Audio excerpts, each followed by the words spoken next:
podcast is part of the Sports Social Podcast Network. What's up, friends? My name is Ralph Amsden.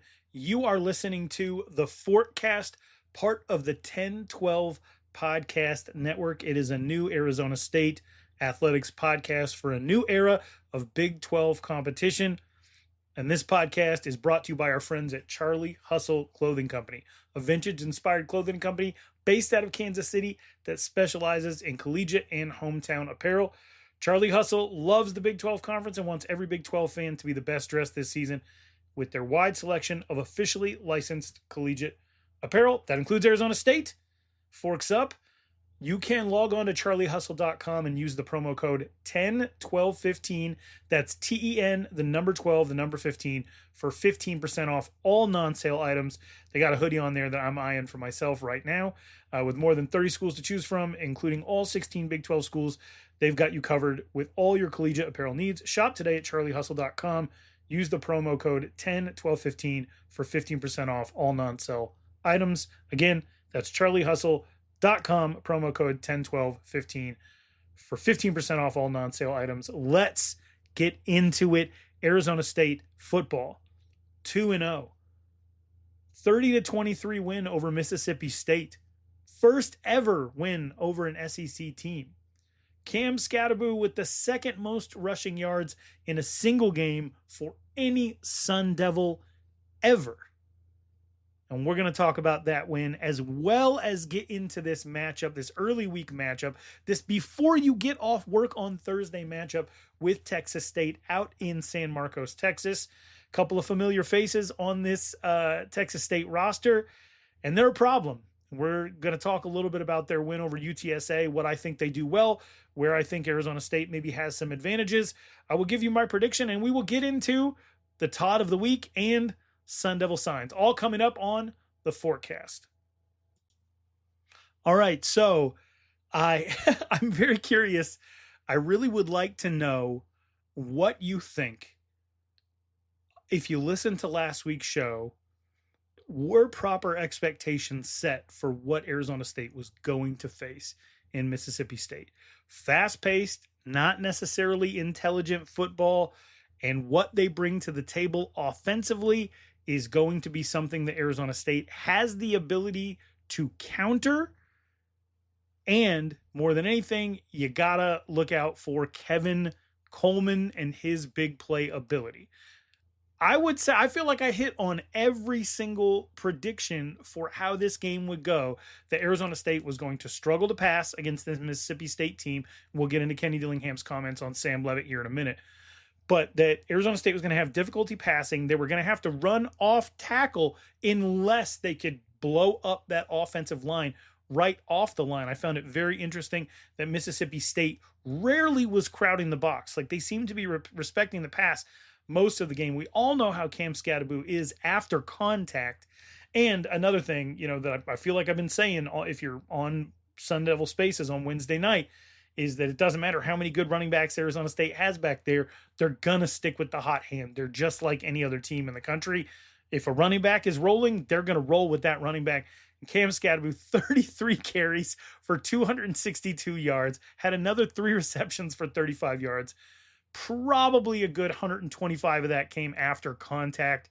He was, I couldn't tell if in the third and fourth quarter he was chirping the Mississippi State defenders or if they were asking him for autographs and he was trying to determine the order in which he was going to sign for them after the game, because there was a lot of communication back and forth. But just like so many games last year, after the game, you had defensive players running over to Cam Skattebo after the game to let him know he's a real one. And I mean, we've seen it time and time again. I'm a little worried this week for the simple fact that you have 36 touches in one game. Then you have to put your helmet pads on to play again 5 days later. But like we said, Arizona State does have depth at running back if that proves to be a little bit too much of a turnaround time for Scat. Just an incredible, incredible game from him. Where I feel like I was not correct was just in that I wasn't 100% sure that Arizona State was going to be able to run between guard and tackle. And I will tell you, this performance from Ben Coleman, especially down the stretch, super senior Ben Coleman from Cal was probably going to be the senior leader of the offensive line last year, ends up missing the entire season with an injury. Toward the end of the game here, I mean, when Arizona State was in a precarious situation, 4th and 1 in their own territory, going for it, Ben Coleman took on 2 blockers. Cam Scatterby ran behind him, and they got about an 8-yard gain on 4th and 1. So that, to me, was the play of the game, but is super indicative of a lot of what we were seeing all night long from that offensive line. Just awesome physicality. And I feel like I had said that Arizona State's run blocking last year was not the problem. You had between DeCarlos Brooks, Kyson Brown, and Cam Scatterby about 4.89 yards per carry in a year where nobody was really respecting the pass at all. So to be in this situation, I feel like some of my expectations are being met. I didn't know if they were going to be able to push Mississippi State off the line in that way. But it worked out. And I would say the way in which I thought Arizona State's offense would struggle, it did. The way in which I thought Mississippi State's offense would struggle, it did. Winning the game on physicality is a pleasant surprise if you are an Arizona State fan, especially when it comes against an SEC team, when it's the first SEC team that you have ever beaten. So congratulations to Arizona State. There's not a lot of takeaways from this game for me. It kind of went the way that I expected. Yeah, Mississippi State came on late in the game, but for Arizona State to not turn the ball over and to get a defensive score in CJ Fight's 1-yard fumble return, that was huge. For Ian Hershey to hit a 47-yard field goal, that was massive to make it 13-3 early in the second quarter. Sam Leavitt with his legs was fantastic. He took a couple of hits. You want to see maybe the quarterback protect their body a little bit more, but he's obviously a dog when he's out there beyond the line of scrimmage. And then the time of possession, just absolutely ridiculous. 40 minutes and 13 seconds for Arizona State to 19:47 for Mississippi State. Any concerns out of this game? Very curious if when you are thinking of how Arizona State could have done better, what comes to mind? I think the obvious one is that Sam Leavitt had an opportunity several points in the game to show a little bit more touch on his passes. Same issue that happened in week 1 happened in week 2. There are many schools of thought on this. I'm a Josh Allen fan. He was described as inaccurate in his time at University of Wyoming. The talent that was around him is something that people cited for his inaccuracy. The truth is he actually had some pretty decent players around him. It's just hard to throw at 7,200 feet with the wind always whipping and trying to do so much when you're always out on the run. So can accuracy issues be corrected? That's it really just depends on what the origin of those accuracy issues are. Are you somebody who has touch, but you just get overexcited? Are you somebody who needs to be in a rhythm, as Kenny Dillingham alluded to several times, and we'll get into that as well? Or, if it's not your first read, do you struggle? Sometimes it's a footwork issue. Could it be an issue of taking hits in the run game? One thing that I've noticed in my lifetime of watching football, the more hits a quarterback takes beyond the line of scrimmage. I'm not even talking about taking sacks. Obviously, sacks are drive killers. But we've seen quarterback after quarterback take sacks and be able to stay in the rhythm of the offense or make big throws. What I've always noticed is quarterbacks who are running the ball wear down. There's a little bit of fatigue, and sometimes they feel like they have to make up for it by putting a little bit of extra on the ball, but maybe they don't have to. What do we know what Sam Leavitt's issues are in this situation? Because he sailed passes and was slightly inaccurate on medium range passes in the first game. And in the second game, let's be honest, he had some opportunities to seal the deal in the fourth quarter that were a little bit concerning. And I guess you can ask the question, should Arizona State have been passing in those situations at all?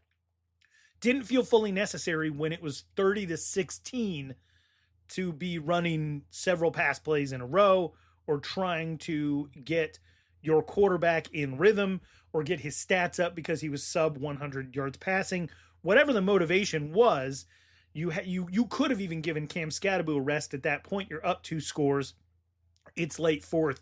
They end up giving up an 80-yard touchdown, Kevin Coleman, on the first play of the ensuing drive. And then you're in a position where you have to run out the clock up 30-23 after being up 32-3. So that got a little scary there for a second. I was wondering why they were even throwing. And Kenny Dillingham did bring up after the game, he's very, very protective of Sam Leavitt, saying that if anybody's criticizing him, it's 100% my fault because I took him out of rhythm because the running game was working. We were sticking with that. All that's well and good. Here's the deal, though. Maybe on that rollout where you're looking for the tight end to try to get the first down and you throw at his feet, right? Maybe that pass to Matire isn't the one that you're as worried about when on the very next play, Xavier Guillory is running a slant that if the ball's on target, he's probably looking at 9 to 10 yards. And instead, a basic slant at the line of scrimmage is behind the wide receiver. And then you see Guillory after the play indicate to Sam Leavitt, get that ball down. So, the game could have been closed out by making either one of those throws. And then on 1st and 10 in the ensuing drive to roll him out into a spying defender. It's like, what are we doing? Like, why are we even trying to pass in the first place?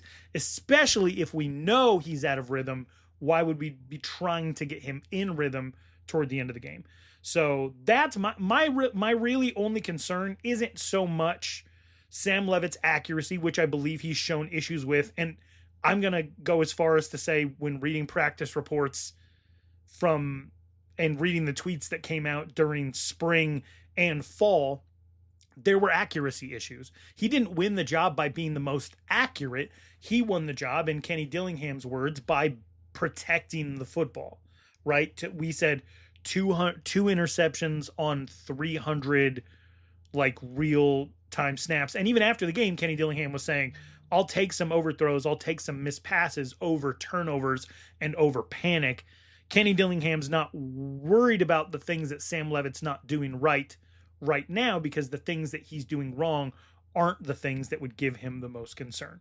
So he was very protective of Sam Leavitt and also saying, he's not worried.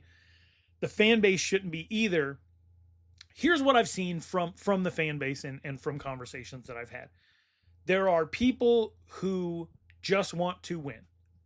And they say the most important stat is the win. That is their default, that it doesn't matter what Sam Leavitt produces as long as he produces a W. That's fine, especially if that's your baseline expectation for quarterback play, right? You're not always going to be in situations where you're up. You are going to have situations where your quarterback does need to throw you back into a game or give you a sustained drive or give you the opportunity for explosive plays through the air, of which I believe Arizona State does not have one yet, that aren't catch and run. We're talking about just air yards. So it's also not been that much time. It's been 2 games. It's been his first 2 starts. All of those things are true. It's not making an excuse for anything at all. But if you're of the school of thought that this is a young quarterback and the most important stat is a W and he's going to learn as he goes, you're comfortable. The only thing making you uncomfortable right now is somebody criticizing Sam Leavitt, right?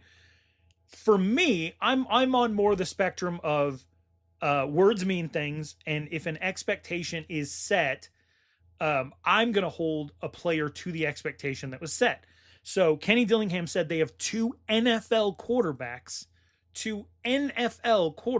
on the roster in Sam Leavitt and Jeff Sims.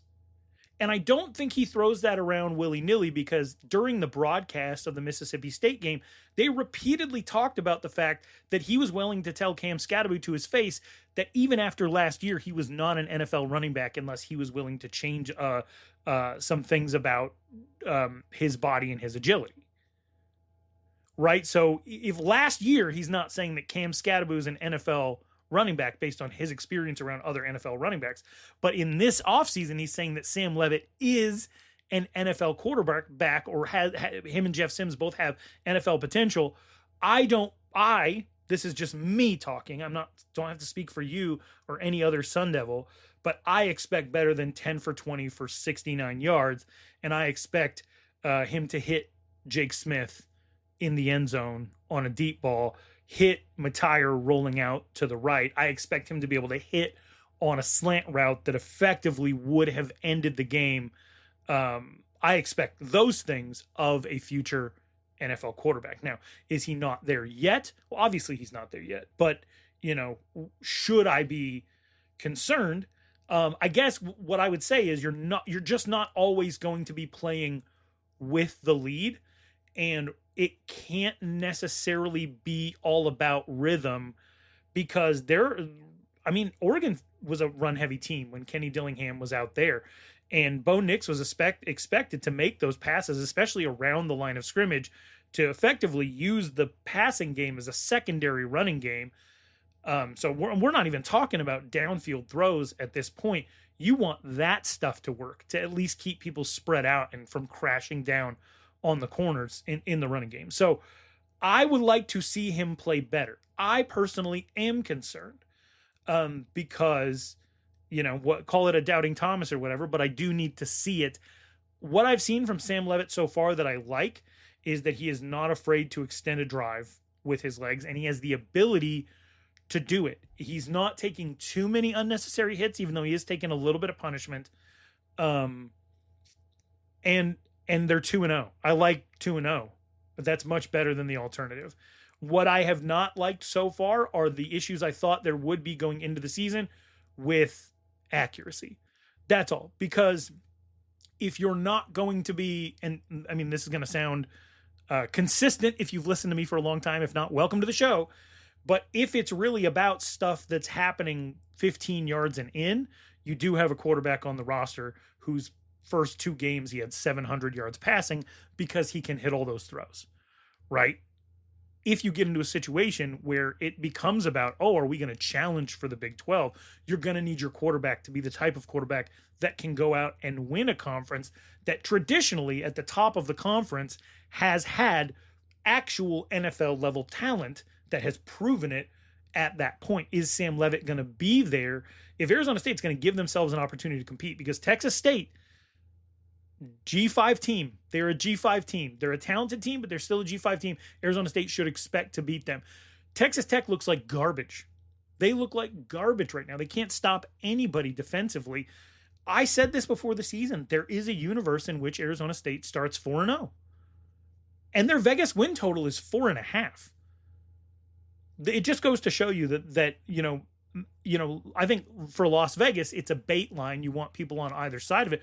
But for the Big 12 writers, same as the Pac-12 writers before them, they don't really do much research, especially in the transfer portal era where it gets very, very difficult to know what a team has and what they're capable of and who's coming back off of injury and what some of the mitigating circumstances were of the losses that you took the season before. We've talked about it a lot. Arizona State was like 12, 13 points away from being 6-6 last year. Yet they go into the Big 12 having added more talent, aged up more talent, and had people return from injury.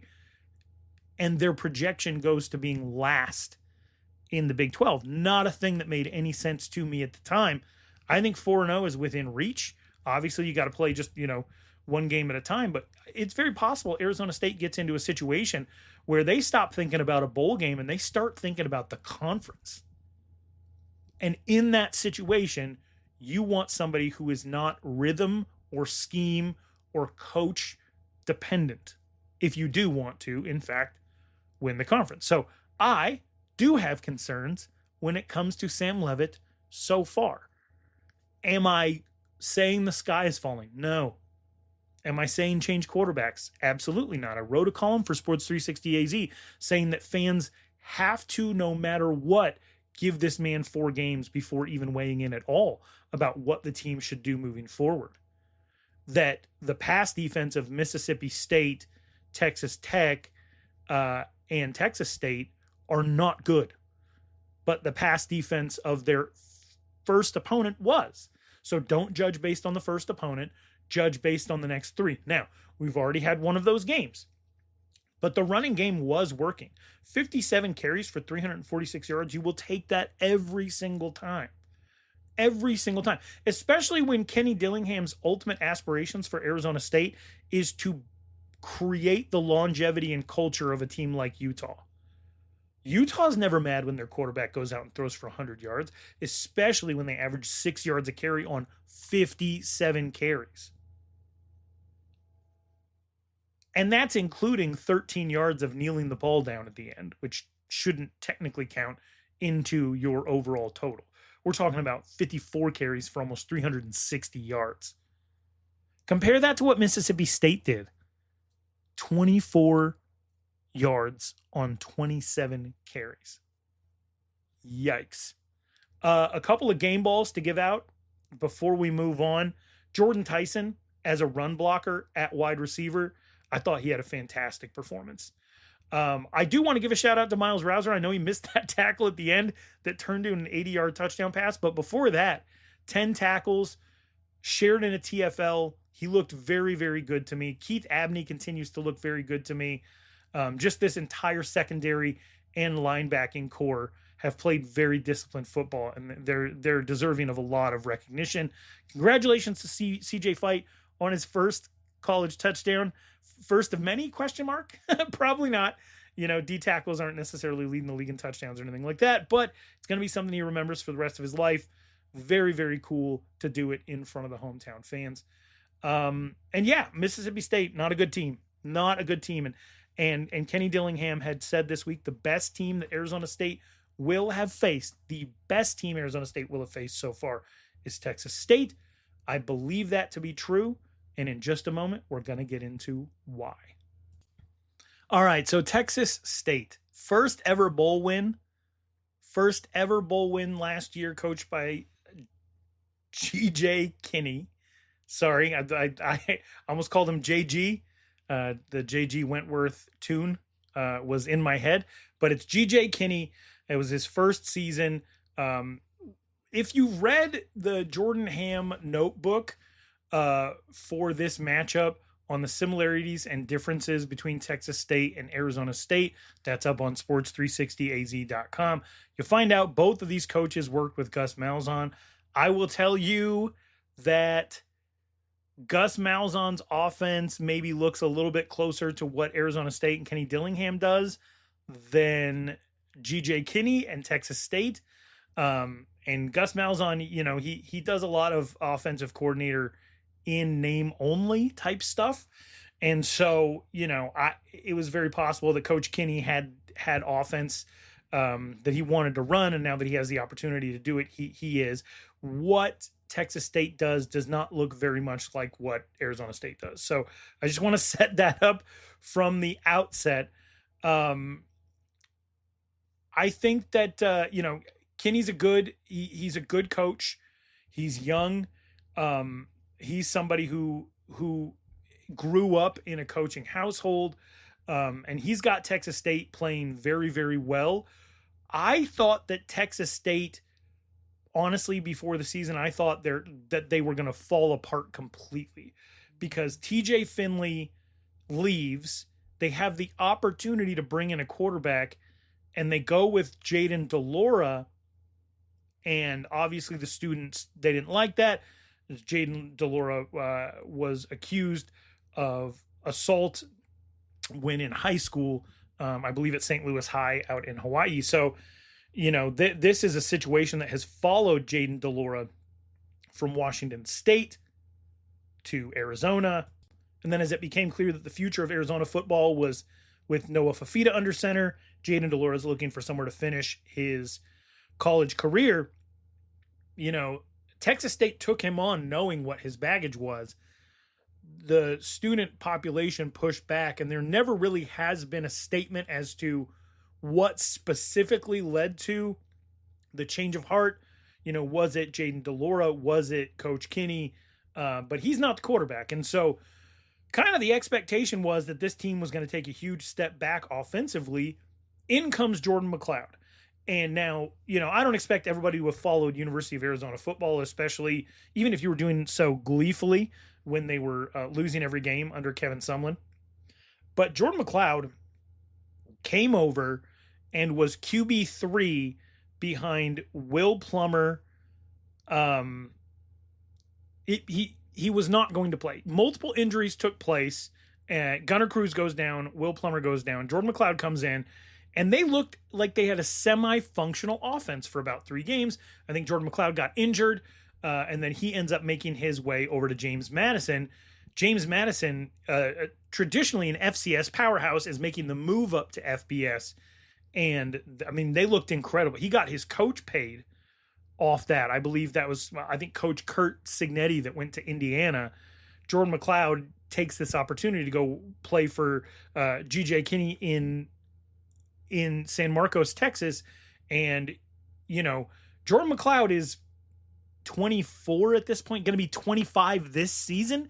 He has played a lot of college football. He has been in multiple spots. I think he got his start at USF. He's very talented. He's not a big guy, but he's got great pocket awareness. He can spin out of an edge rush really, really well, keep his eyes downfield. In designed runs, he kind of looks a little bit like a running back. Looks like he could play more than just the quarterback position. And yeah, when he's healthy, he's a lot of fun. This offense has a bunch of small running backs, all of which are kind of a blast to watch. All of which are pretty crafty after the catch or finding holes. Let's see. They have, I'm pulling up their roster right now by number, because they probably have 4 different guys, that have the ability to do some damage in the running game. And they're not going to give the ball to, just one running back all game is what I'm trying to say. They have Lincoln Pear, who transferred over from Arkansas State. He's 5'9", 200, kind of a little scat back, dangerous if they find him in the passing game. Really, really good toward the edge. A couple of the other running backs that I really, really enjoyed watching. Ismail Mahdi, who is another one, 5'9", 185, a little bit smaller than Pear. And he, after the catch, he is somebody who looked really, really good. And then they had Torrance Burgess Jr., who's tiny. Says 5'8", 175 on the roster. I doubt it. But he's maybe the more traditional, carry the ball to the edge type player. So, they've got some talent. And I believe the first running back that I mentioned, Lincoln Pear, I think he even caught a deep touchdown ball late in the game. Or I could be wrong. That also could have been Chris Dawn, their 5'7" wide receiver, who I confused him for. But either way, this is a very small team on offense. Very, very small. Defensively, they actually have the size that I would expect them to be able to at least compete with Arizona State. They got a big safety in Bobby Crosby, who looks like a player. They've got a couple of really, really good linebackers with some good size. They've actually got a kid on the D line who is from my neighborhood, of all places. If you don't know, I live in Charlotte, North Carolina, and went to Rocky River High School. That's a school right down the street. His name's Khalil Alexander. They've got some good size on the defensive side of the ball. But it's not Big 12 size. Let's be clear about that. It's just bigger than their offense.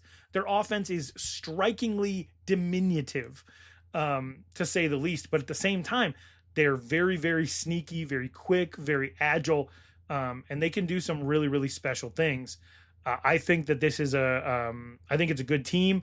Even beyond Jordan McLeod, they do have RJ Martinez, who transferred in from Baylor at quarterback. If they get in a pinch, they've got some QB experience.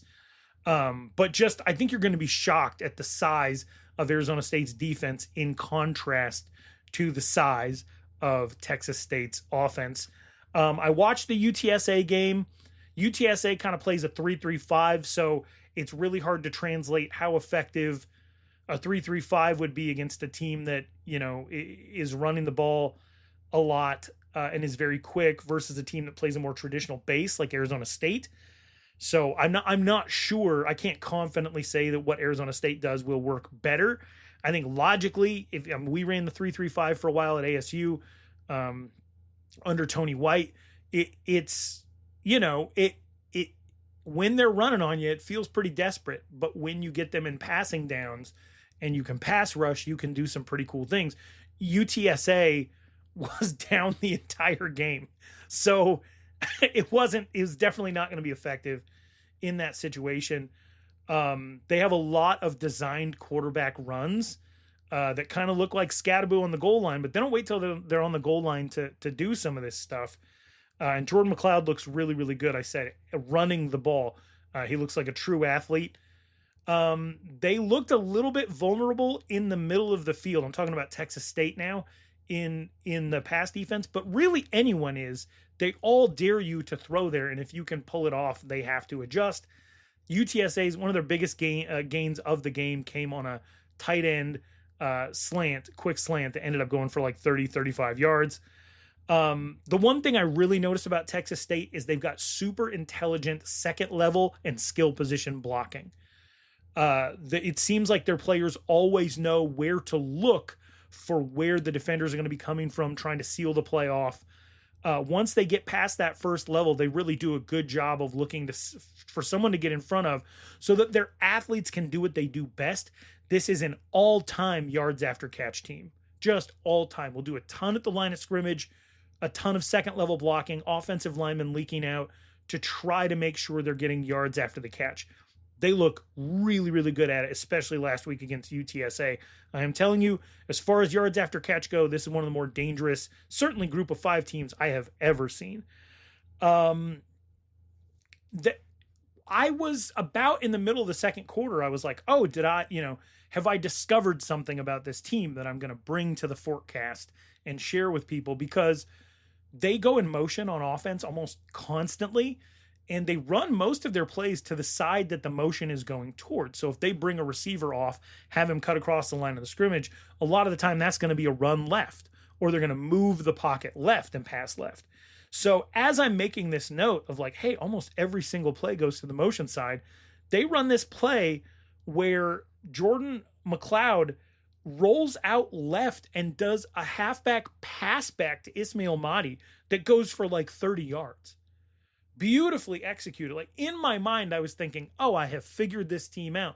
And right when I thought that, they run a misdirect with the motion, which kind of backed UTSA off. The Jordan McLeod didn't make too many throws down the field, but the one that he did make, as I said, I believe it was to the receiver Chris Don Jr. in the back of the end zone. It shows that he has that in his bag. He's kind of a complete quarterback. He's on the smaller side, 6 foot, 200 pounds. Like I said, plays a little bit like he could go out in the slot, plays a little bit like he could play some running back, but he does have the ability to sling it if you give him time and you give him a window, and he'll throw it in the coverage too. He is not afraid to do that. So my overall judgment of this team is that they get a lot out of a little. And I don't mean a little as far as like talent. I mean little like the size. They have multiple receivers that they run out there that are under 5'10". This is a super small team. If Jordan McLeod is actually 6 feet tall, I will eat my hat. They are you will be shocked by what they roll out on the offensive side.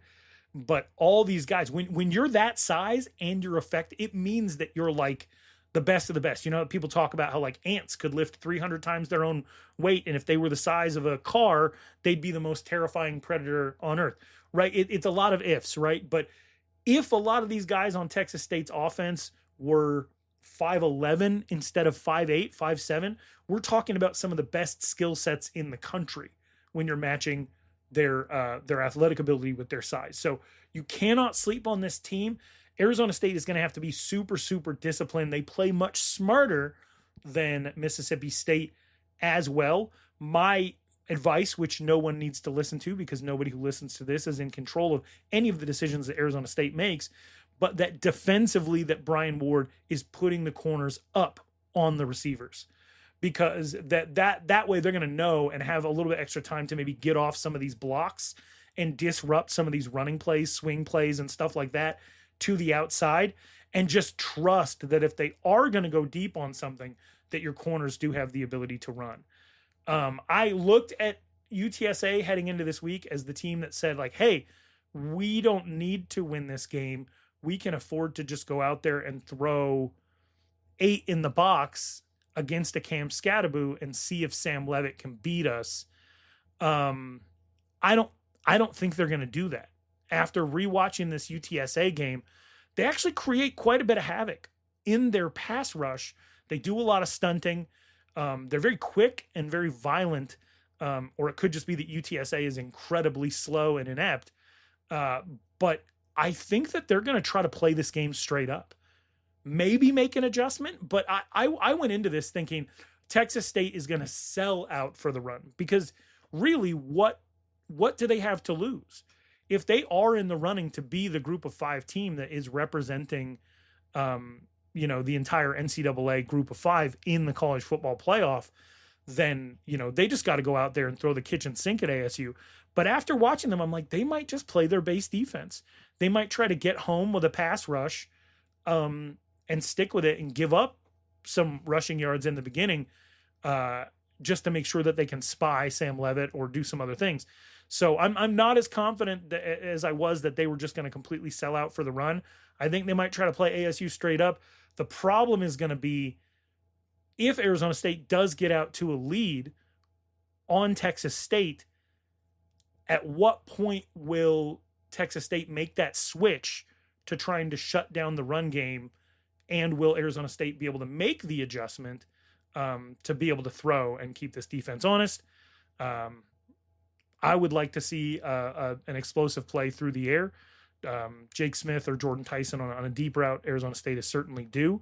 And that's going to be the way that you back this defense off and keep them from stacking the box if they choose to do so. So that has been the Arizona State-Texas State preview.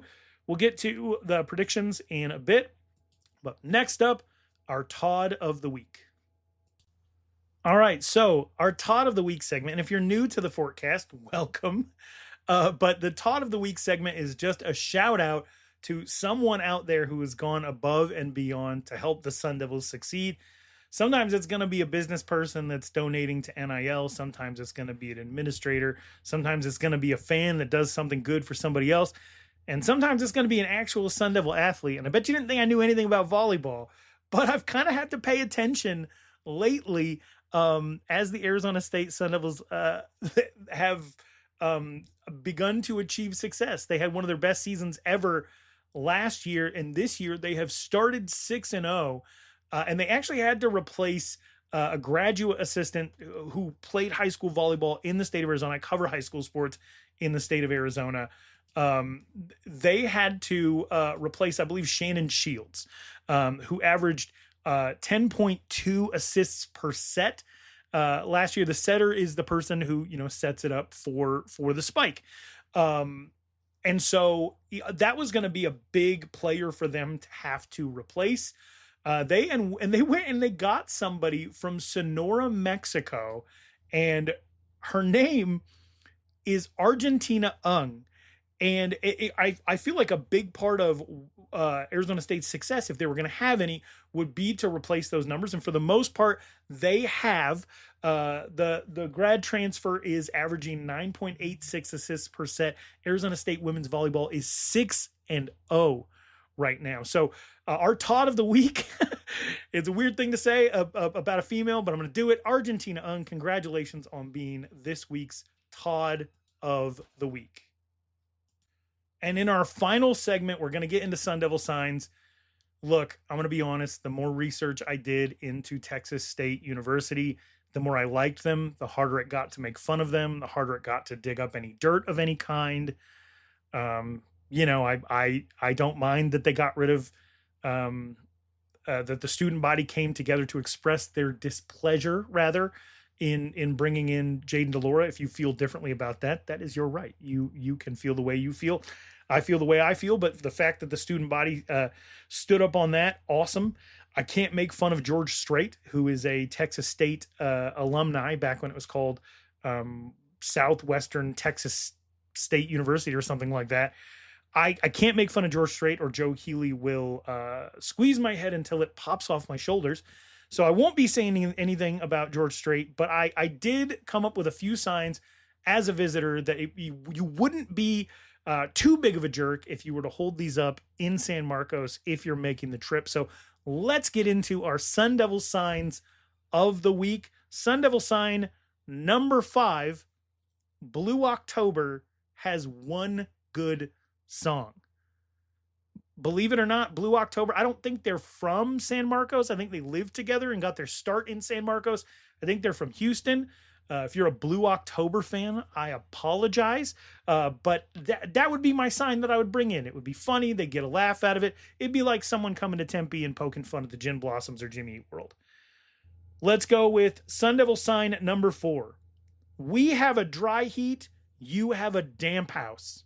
Now, to explain, Dr. Kelly Damphouse is the president of Texas State University. Came over, I believe, from, I want to say Arkansas State or something like that. It was a play on words. It was funny to me. It's something I think he would think is funny. Here's the deal. That guy seems awesome too. Everything about Texas State seems really cool. I'm not going to lie. Kelly Damphouse is somebody who jumped into the river after they won their first bowl game. I think he led the team out into the field on a motorcycle like he was Kyle Whittingham. Seems like a really cool guy, but I love the idea of just a cute little play on words. We have a dry heat. You have a damp house. Shout out to Dr. Kelly Damphouse. Number 3. And this one hurts, but it is kind of true. Paul Goldschmidt is washed. One of the probably the most frustrated I've ever been as a Diamondbacks fan was the fact that we couldn't pony up to keep somebody in a Diamondbacks uniform that should have really been a D-back for life. There's no reason he shouldn't have been. And trading him to St. Louis was very painful. He was very, very good for the first few years. This year, he has absolutely fallen off a cliff, and he is a Texas State alumni. So Paul Goldschmidt is washed. It's just a true sad thing. I don't think if you're a Diamondbacks fan, you would look too happy holding that sign up in the stands, but it is true, and it might hurt their feelings. So that's my number 3. Number 2 Sun Devil sign to bring into the stadium in San Marcos, Texas. Jordan McLeod is older than Brock Purdy, which is a real thing.